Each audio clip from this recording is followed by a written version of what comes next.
નમસ્કાર મિત્રો, અમારા વિડીયોમાં આપ સૌનું હાર્દિક સ્વાગત છે.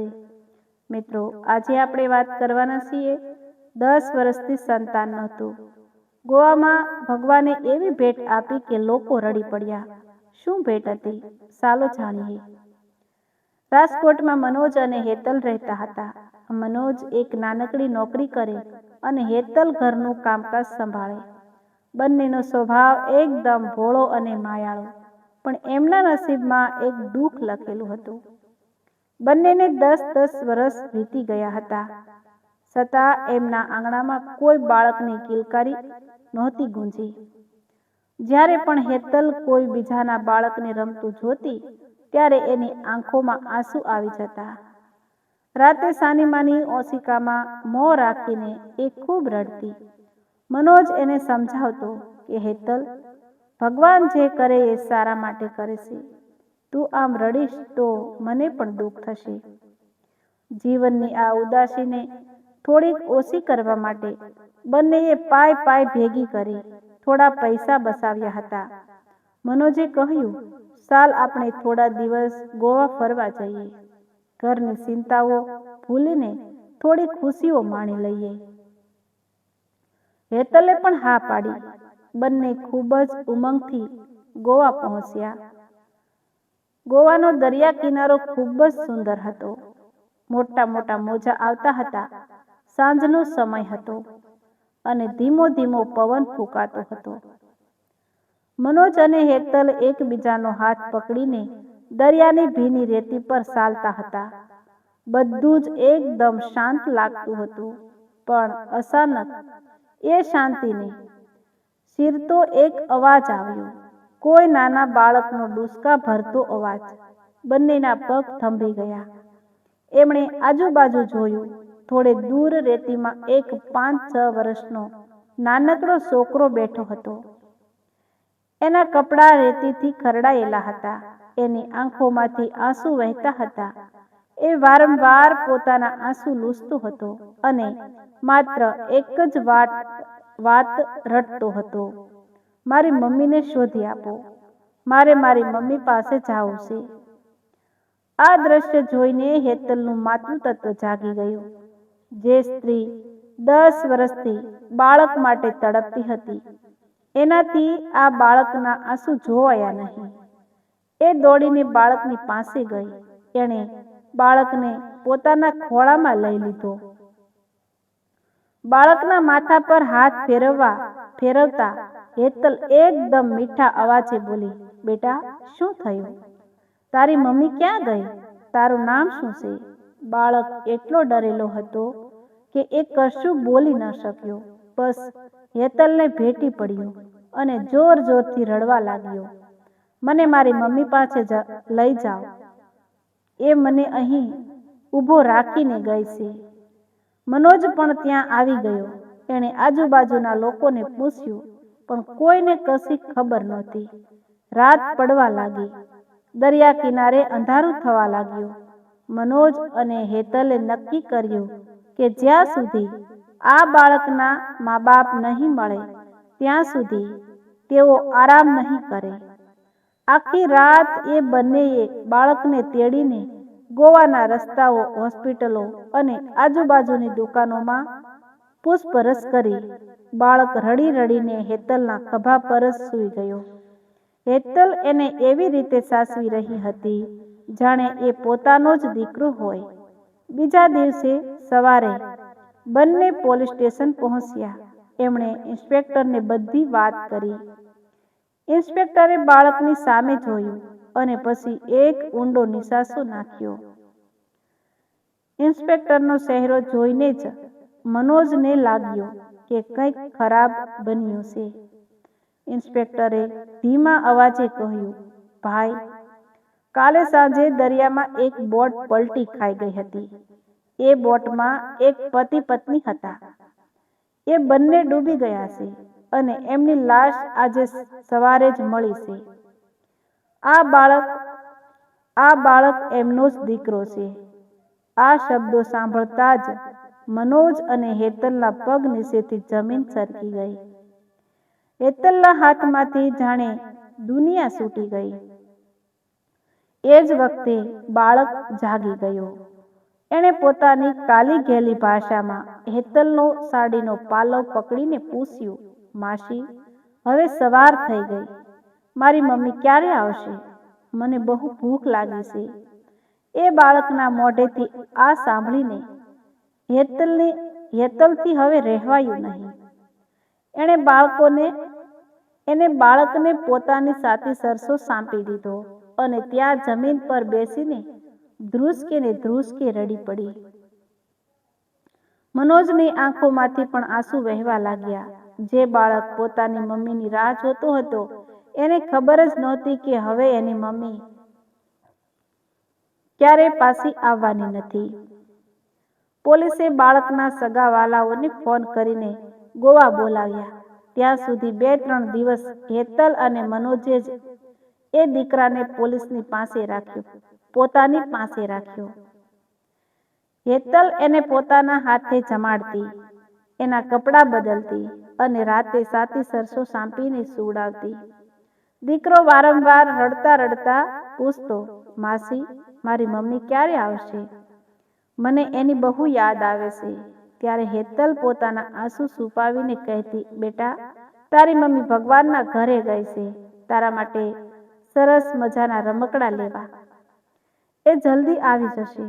3 દિવસ પછી બાળકના કાકા અને મામા ગોવા આવ્યા. હેતલને એમ હતું કે એ લોકો આ નાના ફૂલ જેવા દીકરાને જોઈને ભેટી પડશે અને પોક મૂકીને રડવા લાગશે. પણ એવું કંઈ ન થયું. એ લોકો તો બાળકને વહાલ કરવાને બદલે પોલીસ સ્ટેશનમાં જ પૈસા માટે ઝઘડવા લાગ્યા. બાળકના કાકાએ કહ્યું, મારા ભાઈએ તો બેંકમાં કોઈ પૈસા રાખ્યા નથી. બધું દેવામાં ડૂબેલું છે. હું આ છોકરાનો બોજ કેવી રીતે ઉપાડું? મારે 3 છોકરા છે.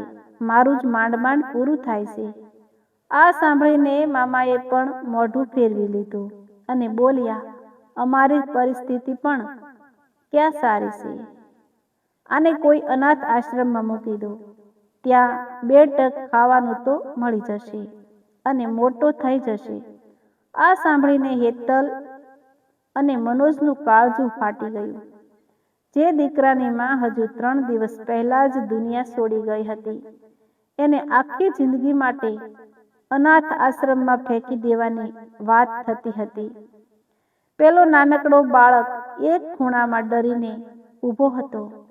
એને આ લોકોની પૈસાની વાતો સમજાતી નહોતી, પણ એને એટલી તો ખબર પડી ગઈ હતી કે આ લોકો એને પ્રેમ નથી કરતા. એ ડરના માર્યા હેતલની પાછળ સંતાઈ ગયો.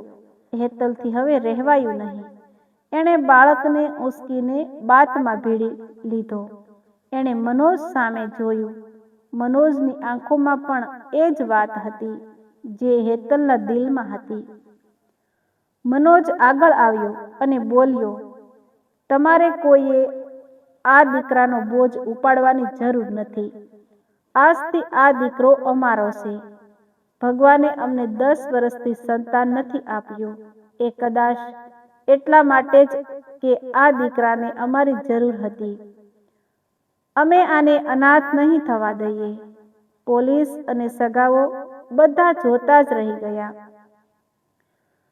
કાયદાના કાગળિયા પૂરા કરવામાં થોડો સમય લાગ્યો, પણ આખરે એ અનાથ બાળક મનોજ અને હેતલનો દીકરો બની ગયો.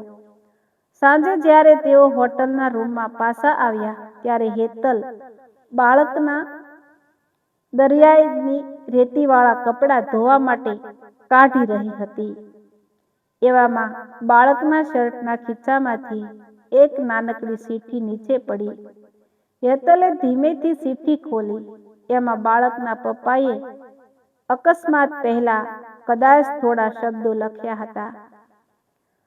બોટ ડૂબતી વખતે કદાચ એમને ખબર પડી ગઈ હશે કે હવે તેઓ બચવાના નથી, અને છેલ્લી ઘડીએ પોતાના બાળક માટે આ કાગળ ખીચામાં મૂકી દીધો હશે. મનોજે ધ્રુજતા હાથે એ ચીઠી વાંચવાનું શરૂ કર્યું. ચિઠ્ઠીમાં લખ્યું હતું, મારા દીકરા, આજે હું અને તારી મમ્મી તને મૂકીને જઈ રહ્યા છીએ. અમને માફ કરજે બેટા, તું બહુ ડરપોક છે, અંધારાથી બહુ બીવે છે, પણ હવે તું રડતો નહીં. હું ભગવાનને 2 હાથ જોડીને પ્રાર્થના કરું છું કે મારા દીકરાને એવી મમ્મી મળે જે તને અમારા કરતાં પણ વધારે પ્રેમ કરે, અને એવો બાપ મળે જે તને ક્યારેય આંસુ ન આવવા દે. તું ડહાયો દીકરો બનીને રહેજે. આ ચિઠ્ઠી વાંચતા જ રૂમમાં એકદમ સન્નાટો છવાઈ ગયો. મનોજ ધ્રુસકે ને ધ્રુસકે રડી પડ્યો. એણે બાળકને જોરથી છાતીએ લગાડી દીધો અને રડતા રડતા બોલી, બેટા, તારા પપ્પાની પ્રાર્થના ભગવાને સાંભળી લીધી છે. હવે હું જ તારી મમ્મી અને આ જ તારા પપ્પા. હવે તને ક્યારેય અંધારાથી ડરવા નહીં દઈએ.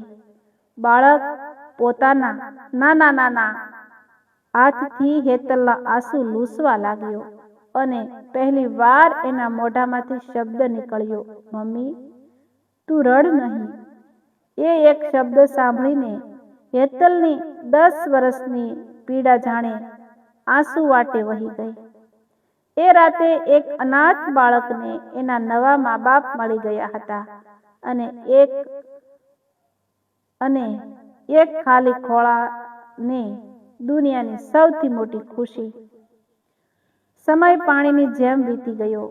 જોત જોતામાં 20 વર્ષ વીતી ગયા. પેલો દરિયા કિનારે રડતો નાનકડો દીકરો હવે એકદમ જુવાન થઈ ગયો હતો.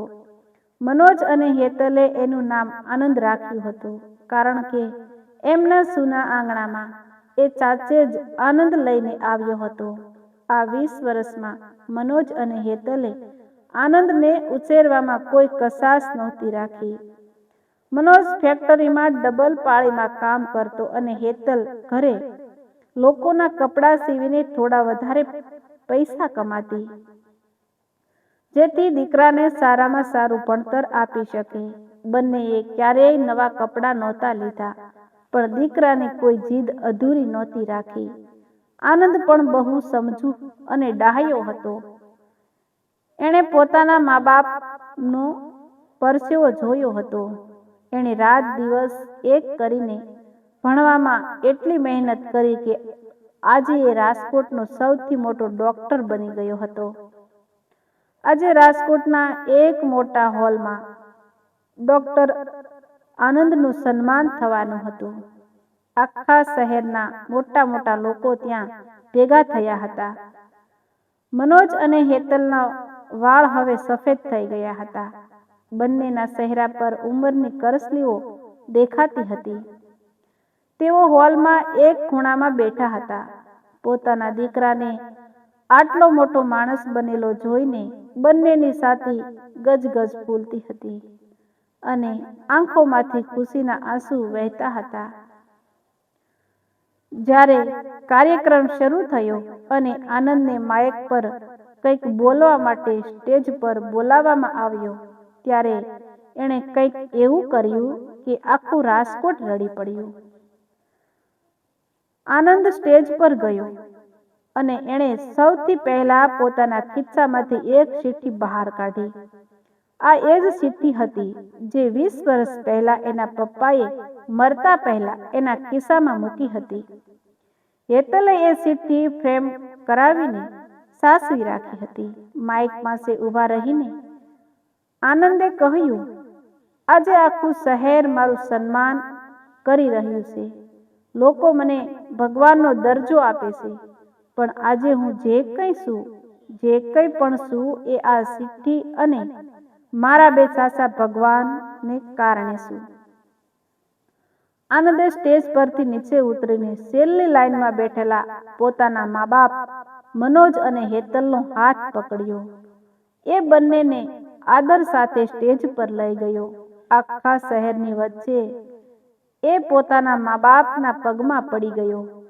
પછી એણે માઇક પર પેલી ચિઠ્ઠી વાંચી સંભળાવી અને કહ્યું, 20 વર્ષ પહેલા જ્યારે હું ગોવાના દરિયા કિનારે અનાથ થઈને રડતો હતો ત્યારે મારા પપ્પાએ મરતા પહેલા ભગવાન પાસે મારા માટે એક સારી મમ્મી અને સારા પપ્પા માંગ્યા હતા.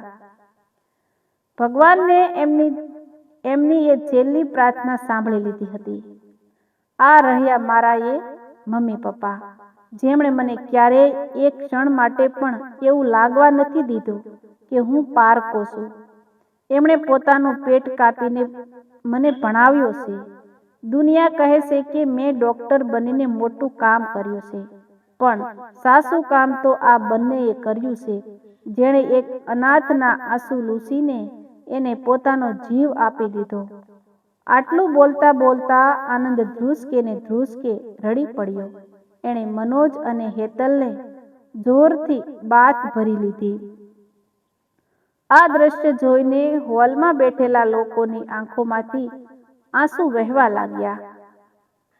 એકદમ સન્નાટો છવાઈ ગયો અને પછી આખો હોલ તાળીઓના ગડગડાટથી ગૂંજી ઉઠ્યો. ત્યાં બેઠેલો દરેક માણસ પોતાની જગ્યાએ ઊભો થઈને આ મા બાપને સલામ કરી રહ્યો હતો. હેતલ અને મનોજને આજે દુનિયાની બધી જ ખુશી મળી હતી. સાચું જ કહેવાય છે ને કે ભગવાન જ્યારે એક રસ્તો બંધ કરે છે ત્યારે બીજો રસ્તો જરૂર ખોલે છે. સાચો પ્રેમ ક્યારેય લોહીના સંબંધનો મોહતાજ નથી હોતો. એ તો બસ હૃદયથી હૃદયનો સંબંધ હોય છે. તો મિત્રો, આવા જ નવા વિડીયો જોવા માટે અમારી ચેનલ લાઈક, શેર અને સબસ્ક્રાઈબ કરજો.